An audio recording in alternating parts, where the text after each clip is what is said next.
Hey! Hey, ano yun? Ano nangyari?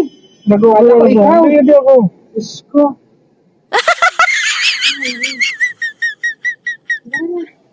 Marami pa rin talaga ang mga hindi nag-iingat pagdating sa kalsada, no? Maging mga drivers, mga riders, so marami pa rin katulad nung nasa video.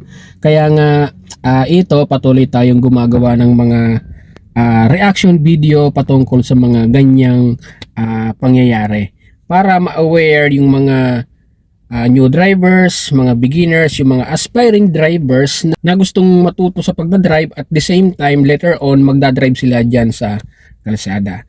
So bibigyan ko po kayo mga kaibigan ng ilang mga common violations na resulting into road crash or accident. Number 1, failing to signal intention. Yan. So hindi gumagamit ng signal light sa tuwing lilipat ng linya or mag-overtake. So isa yan sa magiging dahilan kung bakit tayo na-aksidente sa kalsada.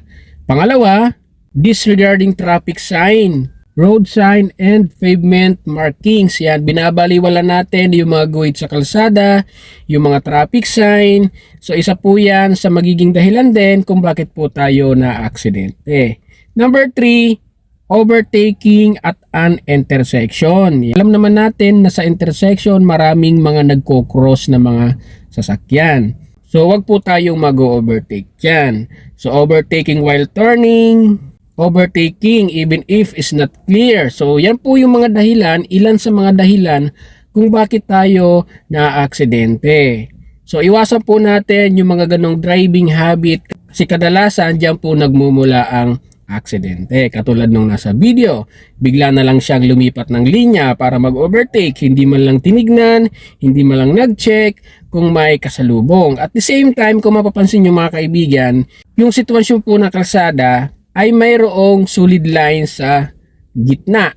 So nangangahulugan lang na pinagbabawalan ang pag-overtake doon. So anong masasabi nyo doon sa video? I-comment nyo na ba dyan sa ibaba? I-share nyo ang inyong mga opinion, ang inyong mga suggestion, i-comment nyo sa comment section para nang sa ganun makatulong din tayo sa ibang mga drivers, maging sa mga new drivers, sa mga beginners at sa mga aspiring drivers at sa mga nakakapanood ng video na to.